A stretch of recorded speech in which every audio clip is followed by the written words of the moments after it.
10 to 12-day deadline that you had given Russia after today's talks? Yeah, we're pretty much getting close to it right now, but we're having very serious talks right now about getting out of Ukraine, getting it settled, getting it ended. Should have never started, would have never started.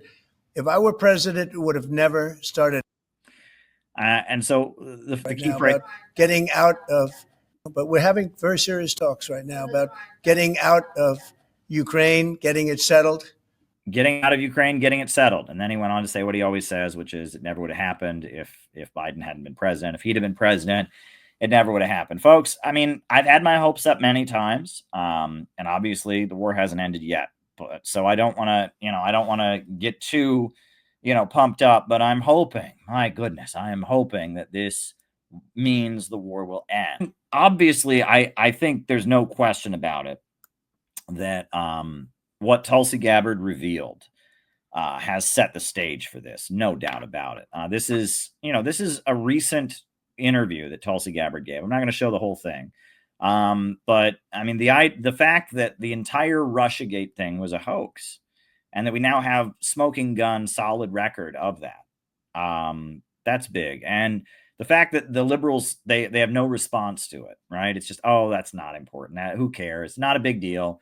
And it's like, it is a pretty big deal. I'm going to show you some of what U.S. Intelligence Director Tulsi Gabbard had to say.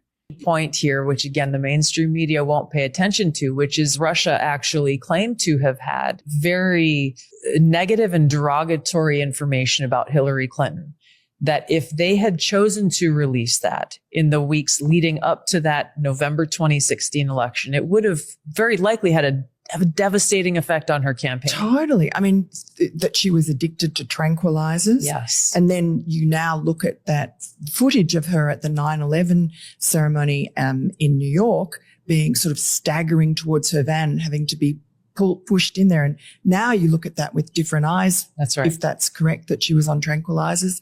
And there was a whole lot of other negative, that she had a strange hysteria, sort of laughing and crying, and what other sorts of negative things? That essentially the documents that Russia claimed they had portrayed Hillary Clinton as having mental health challenges that would result in fits of laughter and fits of rage. It also pointed out some very specific physical health concerns that apparently leaders within the DNC were discussing amongst each other. That's right. This wasn't invented intelligence like the Steele dossier. This was supposedly emails within the DNC and communication among senior hacked. DNC officials. Right.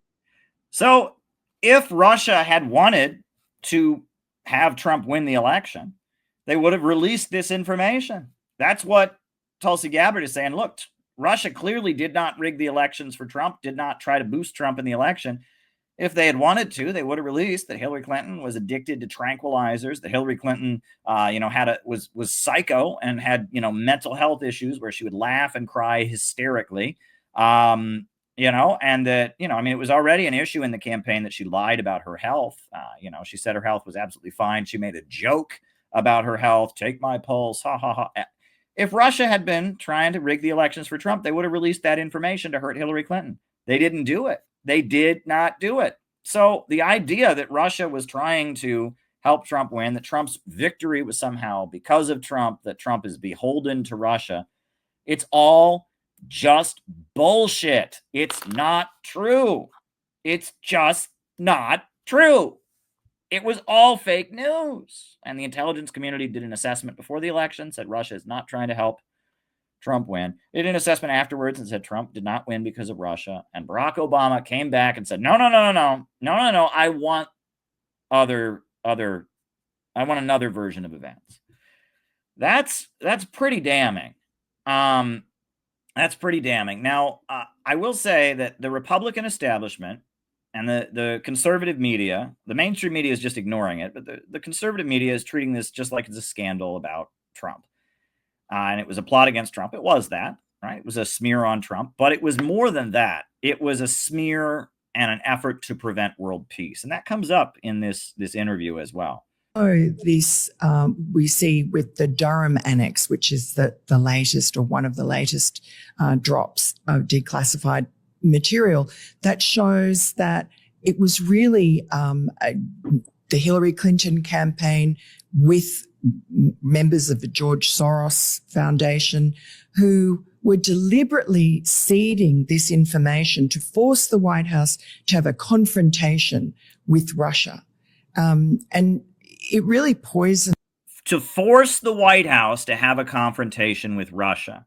That's the key thing there. Not just to hurt Trump's reputation, but to force Trump to prove himself by being hostile to Russia.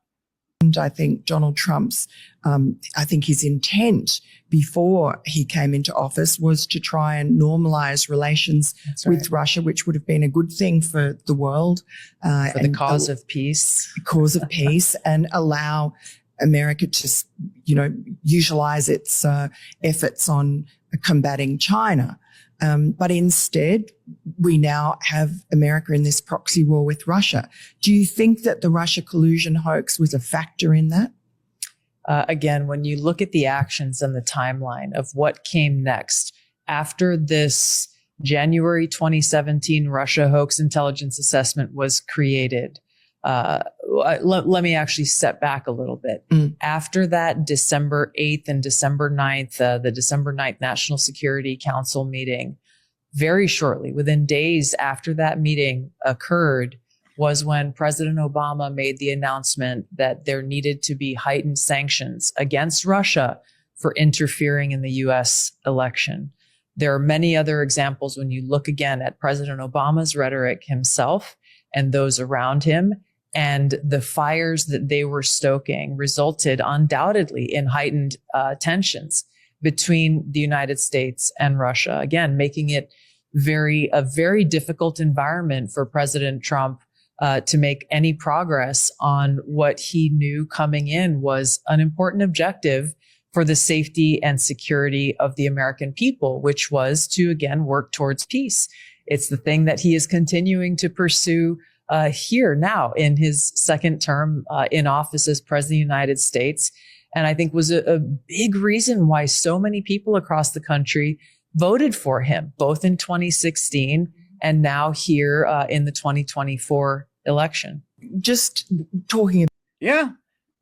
Trump did not get any help from Russia. Russia did not help Trump in 2016. That was all bullshit. And that was bullshit that got us to where we are today, that set the stage for a big, huge war in which hundreds of thousands of people died. Do we not see this? That the people that have been telling you to hate Russia, not only were they lying and smearing a sitting U.S. president, but they were setting the stage for a war, that this war wouldn't have happened if they hadn't created an anti-Russian atmosphere using this Russiagate narrative. Russiagate wasn't just a lie, right? When George W. Bush said that Iraq had weapons of mass destruction and they didn't, that wasn't just a lie. That was a lie that was used to justify a war that killed hundreds of thousands of people. Now we have another lie that was used to set the stage for a war that killed hundreds of thousands of people. Russia did not help Trump. Russia did not interfere in the elections to help Donald Trump. It didn't happen. And we now have confirmation of this. And I'm hoping that these revelations, and now the announcement that Trump is going to meet with the Russian president, Vladimir Putin, and Wyckoff is already there in Russia. I'm hoping that we can see an end to this bullshit war that never should have happened. I got to tell you, no organization in America has done more to make the case for peace with Russia than the Center for Political Innovation. Our organization, from the beginning, we have been out there saying, end this war, USA out of Ukraine. And I just want to show you, we have been beating this drum this entire time. We have been beating this drum. And I have a quick 12-minute, this is all that we have done in the last few years. Last 3 years, we have been, beating the drum of peace with Russia. No organization has done anywhere near what we have done to set the stage for Trump and Putin to meet and hopefully end this war. This is what we have been doing for the last 3 years straight. Russia is not our enemy. Russia is not our enemy. Russia is not our enemy.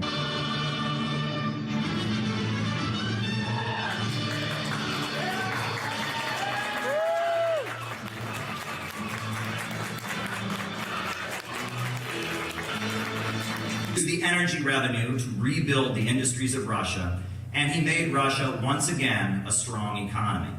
And that is why U.S. media demonizes Russia. That is why the U.S. government toppled the government of Ukraine in 2014 with the Euro-Maidan coup and installed a fanatically anti-Russian regime in Kiev. You know, I saw a CNN reporter claim that Ukraine was a peaceful country until now. Well, this is the monument in Donbass to all the children who have died of the shelling and the bombing being carried out by the U.S.-backed regime in Kiev. 14,000 plus people dead, children who have died. It hasn't been a peaceful country. The people of Donbass have been subject to 8 years of bombing, 8 years of shelling, 8 years of a food blockade, and Russia is now moving in to protect them and bring an end to this. The Wall Street money sharks hate Russia. They hate China, Cuba, Venezuela, Iran, and many other countries because they have governments that stand up to the international bankers and their monopolistic corporations. And it's not a good situation. People are dying and it needs to end. And we need there to be a negotiation. We want there to be peace in Ukraine, and that means that our leaders sit down and negotiate. It doesn't mean that Boris Johnson gets on the phone and wrecks a peace deal just because he wants people to keep dying. Global food crisis spawned by a war. That's right. Russia is not our enemy. Russia is not our enemy. Russia is not our enemy. Russia is not our enemy. Russia is not our enemy. Russia is not our enemy. Russia is not our enemy. Russia is not our enemy. Russia is not our enemy. Russia was with us in the fight against the Nazis in World War II. At the moments when America shows its true colors and is standing up for justice and truth, you'll notice that we're standing with Russia. Peace with Russia. Peace with China. Peace with Russia. Peace with China. It's time to stand for peace here at the United Nations. We are marching up to the religious rally. Russia and China are not our enemy. Peace with Russia. Peace with China. Peace with Russia. Peace with China. Peace with Russia. Peace with China.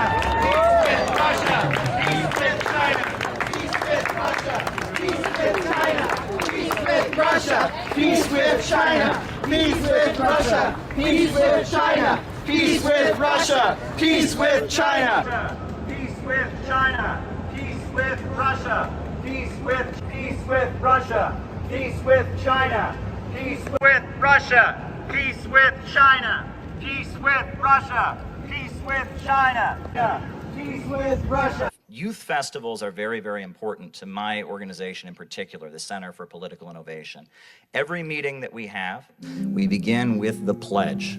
We've changed the word youth for people because we have people of all ages, but we begin, we raise our right hands, we pledge that we shall remember this unity forged at the end of the Second World War, not only today, not only this year, this week, but always, and the pledge goes on. But that is such a beautiful pledge that came out of the World Democratic Youth Federation. And I must say that the youth festivals represent the best, not just of this country, but of America. A time when we stood in solidarity with Russia to defeat fascism. And they're trying to erase that from American history. I'm Caleb Maupin, the chair of the U.S. delegation, and he also represents the Center for Political Innovation. Welcome, everybody. My name's Caleb Maupin. I'm the founder of the Center for Political Innovation. And in October, I was deeply honored when the youth office of the Russian Foreign Ministry reached out to me about forming a national preparatory committee for the upcoming World Youth Festival, set for March in Russia. As someone who attended the World Festival of Youth and Students in 2013 in Quito, Ecuador, someone who attended the festival that was held in Sochi in 2017, as an advocate of socialism, peace, and international cooperation, as an American patriot, as a Christian, and someone who strives to live according to the teachings of Jesus Christ, I considered this to be a great opportunity. However, it is the circumstances of our upcoming trip that bring us here today. As we meet here today, Jesse Neville, Penny Hess, and Omali Yeshitela have been indicted by the U.S. Department of Justice. They are facing a possible 15 years in prison. Their trial date was just set for September. The Biden administration has charged them for doing what we are about to do, for going to an international conference in Russia. I'm the leader of the United States delegation. I'm representing the Center for Political Innovation.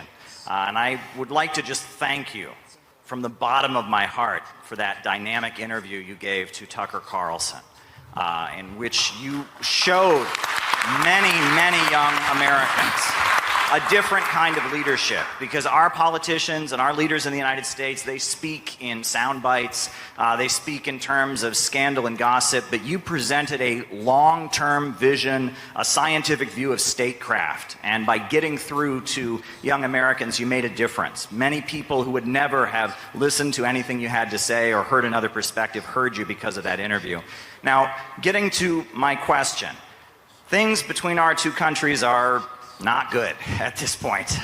You know, before we left, we had to have a press conference at the United Nations.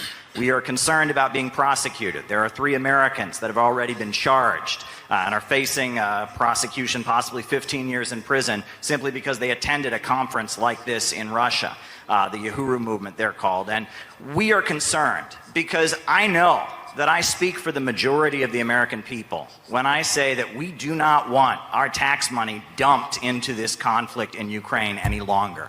We do not want our country to continue to deteriorate internally while our leaders waste money on prolonging this war. I'm frightened by what the Biden administration is doing, not just in Ukraine, but also on Taiwan and on the Korean Peninsula. And I really do see gatherings like this as a potential road to peace. And what I have seen at this festival has blown my mind. The amount of young volunteers that you have here, people who have stepped up, who love their country and want to just come forward and put together dynamic events like this. What kind of role can events like this and young diplomacy activities like this play in helping set the stage for maybe changing the dangerous direction our leaders in the United States are taking things against the majority of the wishes of the majority of the people of our country? Thank you.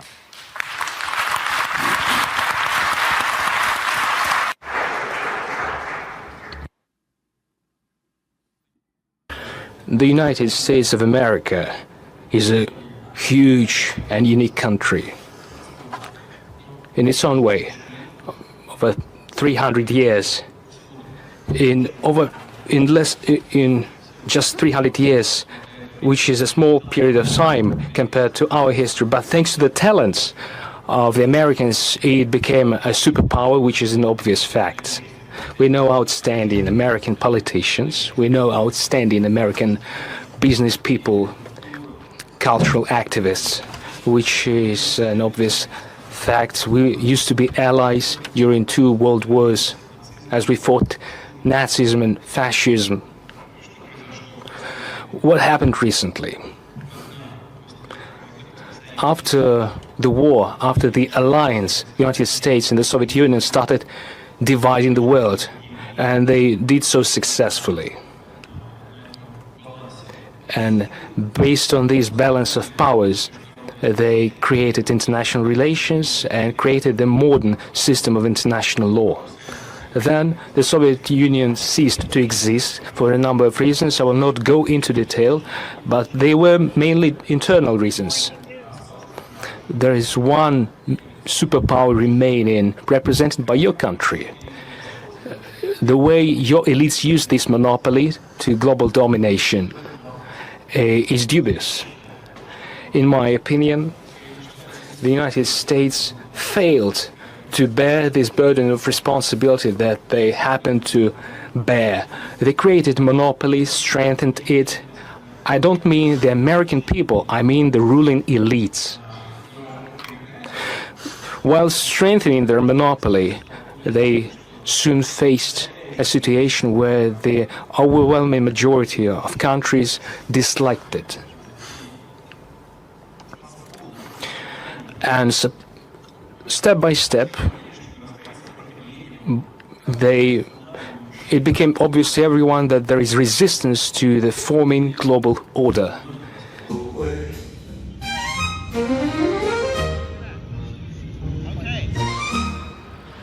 All right, so we're here at Trump Tower. They told you these people are horrible. They told you these people are terrible, that they will never do anything good for us. There's a reason for that.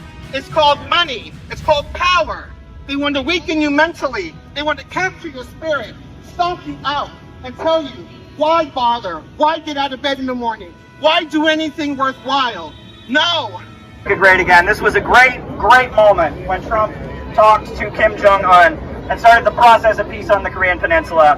And we want to see peace not just with North Korea, but with Russia, with China, with many countries around the world. It is outrageous that billions of dollars is being spent on prolonging the war in Ukraine when our people can't get relief in North Carolina. People are left behind in Georgia and North Carolina. They can't get the relief they need. This is outrageous. Our government is more concerned with waging wars around the world than for caring for our own people. That we need a president who will put America first, a president who will bring peace around the world. Only peace can make America. Big crowd of people, huge crowd of people here to support Donald Trump, pouring in to watch the inauguration ceremony in the Capital One Arena.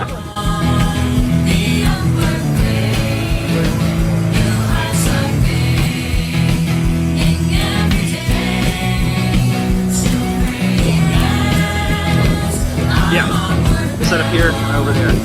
How you feeling? How you feeling? I'm good. I'm good. It was fun to pass out pamphlets at the hotel there. Everybody was asking for more. Great. Excellent. We need to heal America as well. We need to pray for America. We need to make our country great again. We need to take over. The people need to take over to make our country better again.